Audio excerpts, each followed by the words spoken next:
Bom dia, amigos.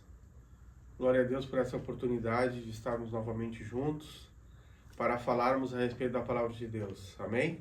Então vamos hoje ali em João capítulo 8.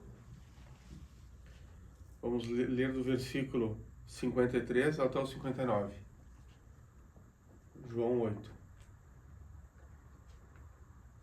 Aqui é quando os judeus estavam falando com Jesus, estavam questionando Jesus em relação a Abraão. Vamos lá. És maior do que Abraão, o nosso pai que morreu? Também os profetas morreram. Quem, pois, te fazes ser? Respondeu Jesus. Se eu me glorifico a mim mesmo, a minha glória nada é. Quem me glorifica é meu Pai, a qual vós dizeis que é vosso Deus. Entretanto, vós não o tendes conhecido, eu, porém, o conheço. Se eu disser que não o conheço, serei como vós, mentiroso. Mas eu o conheço e guardo a sua palavra. Abraão, vosso pai, alegrou-se por ver o meu dia. Viu e regozijou-se. Perguntaram-lhe, pois, os judeus: ainda não tens 50 anos e viste Abraão? Respondeu Jesus: em verdade vos digo, antes que Abraão existisse, eu sou. Então os judeus pegaram em pedras para atirarem em Jesus. Mas Jesus, passando por entre eles, se ocultou e saiu do templo. Então vocês veem aqui nesse texto que os judeus ficaram irados contra Jesus, porque eles perguntaram se ele era maior que Abraão, e ele disse que antes que Abraão existisse ele era.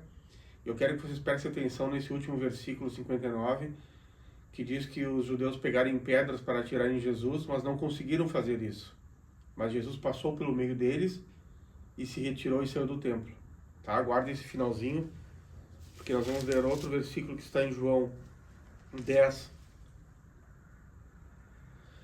36, que fala também isso no final. Quero falar sobre esse finalzinho do versículo. Se ele chamou deuses aqueles a quem foi dirigida a palavra, e a Escritura não pode falhar, então daquele a quem o Pai santificou e enviou ao mundo dizeis: tu blasfemas, porque declarei sou filho de Deus. Se não faço as obras de meu Pai, não me acrediteis. Mas se faço e não me credes, credes nas obras, para que possais saber e compreender que o Pai está em mim e eu estou no Pai. Neste ponto procuravam outra vez prendê-lo, mas ele se livrou das suas mãos. Viu, queridos? Nesse versículo 39 de João 10, novamente fala como naquele outro. Neste ponto da conversa, procuraram outra vez prendê-lo, mas Jesus se livrou das mãos deles. Eles não conseguiram prender Jesus. E na outra passagem a gente disse que a gente viu que quando eles pegaram em pedras para atirar em Jesus, Jesus passou pelo meio deles, não saiu por um lado assim longe, passou pelo meio deles e conseguiu se ocultar e saiu do templo. Então a gente vê que naquele embate que Jesus estava tendo com os judeus, eles estavam irados com Jesus e queriam atirar pedras nele. E no outro versículo diz que queriam prender ele, mas Jesus passou no meio deles, que normalmente seria fácil eles pegarem Jesus. Imagina, as pessoas estão atrás de ti e tu ainda na hora de ir embora, na hora de sair, na hora de fugir, tu passa no meio deles. E foi justamente isso que Jesus fez. Passou no meio deles e se ocultou e conseguiu sair do templo. Tá bem? Então, queridos, a gente vê que Deus tinha um plano para Jesus. Um plano de pregar o Evangelho e depois subir naquela cruz e morrer no nosso lugar e ao terceiro dia ressuscitar. Mas nós vemos ao longo das narrativas dos Evangelhos, e desde o início, no Antigo Testamento, quando os profetas falavam a respeito da vinda de Jesus, nós vemos que todas essas coisas tinham um tempo para acontecer. Aconteciam dentro de um tempo, dentro de um cronograma que Deus tinha estabelecido. Nada ocorria fora da vontade de Deus. Tanto é que nós vemos por esses versículos que, embora eles estivessem irados com Jesus e não tivessem aceitado aquelas palavras, eles queriam muito pegar Jesus naquela hora. Eles não estavam achando como pegar Jesus, e eles queriam muito isso. Inclusive Jesus tinha chamado eles de mentiroso no texto anterior que nós lemos. Só que antes daquele tempo que era para acontecer as coisas, eles não conseguiram. Mesmo Jesus passando no meio deles, eles não conseguiram tocar em Jesus. Eles não conseguiram fazer mal para Jesus. Não conseguiram. Porque não tinha chegado o tempo de Jesus. Porque eles pegarem Jesus ou atirarem pedra de Jesus não era possível acontecer naquele momento. Porque Jesus ainda tinha obras, tinha atos a fazer para o Pai. Não era aquele momento. Teve um momento lá, depois no jardim de Getsemane, quando eles conseguiram prender Jesus, e daí levaram Jesus para a cruz, e daí tudo aquilo que fala nos evangelhos, que Jesus foi crucificado e morreu por nós, e no terceiro dia, não no primeiro nem no segundo, mas no terceiro dia ele ressuscitou. Então o que nós aprendemos com isso?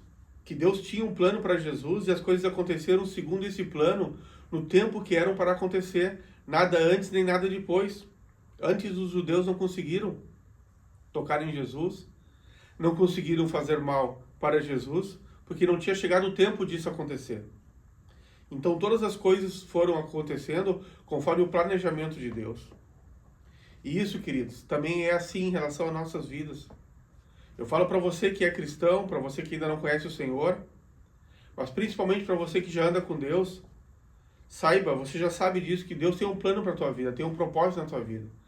E as coisas na tua vida, você buscando a Deus, elas vão acontecer de acordo com a vontade de Deus no tempo de Deus. Você não vai conseguir nada com a sua ansiedade adiantar o plano que Deus tem. Deus tem um tempo certo, conforme Ele vai te amadurecendo, conforme você vai passando pelas provas e vai sendo aprovado, as coisas vão acontecendo na sua vida e Deus vai te preparando o teu caráter, vai forjando o teu caráter, vai te preparando para este propósito maior que Ele tem para ti. Mas as coisas não acontecem antes desse plano. O que você pode fazer, sim, é não andando com Deus e desobedecendo, atrasar o plano de Deus na sua vida. Atrasar você consegue. Mas as demais coisas que estão para acontecer vão acontecendo dentro do plano de Deus. Então a palavra de Deus fala que por mais ansioso que esteja um homem, ele não pode acrescentar um côvado ao curso da sua vida. Por mais ansioso que você esteja, você só consegue trazer males para a sua vida. E você acaba sofrendo por um futuro que ainda não chegou.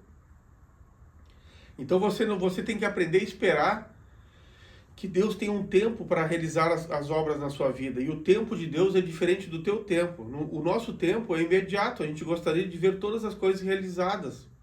A gente gostaria de já estar com todas as coisas que são necessárias para a nossa vida, que vão acontecer dentro de um certo tempo e que vão se concretizar e que vão alcançar a plenitude lá no final.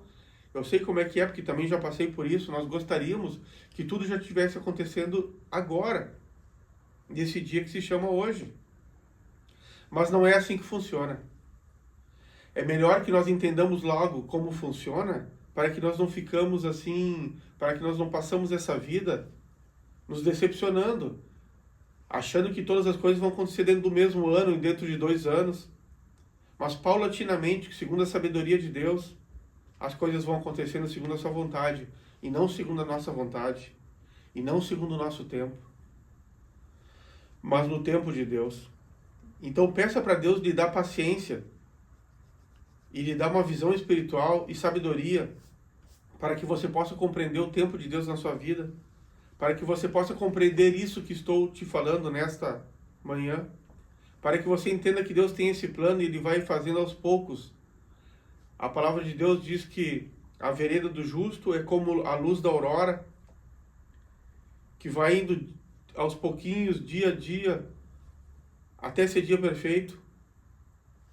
Vai indo, vai amanhecendo aos pouquinhos até se tornar dia perfeito. E assim também é na nossa vida. Vamos andando com Deus dia após dia, de fé em fé, de glória em glória.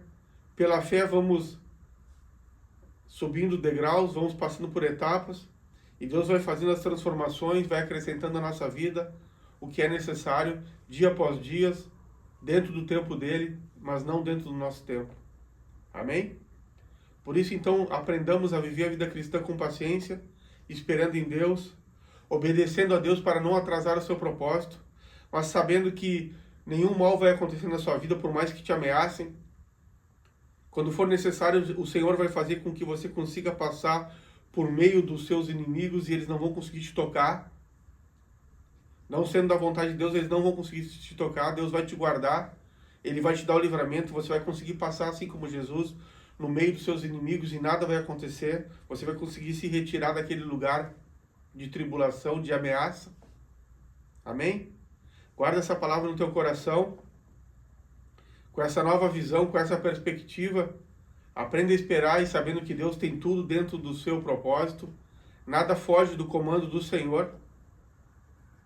E aquilo que Ele tem para ti vai se cumprir na tua vida. Em nome de Jesus. Amém? Graça e paz. Deus abençoe a tua vida. E até a próxima mensagem, se assim Deus permitir.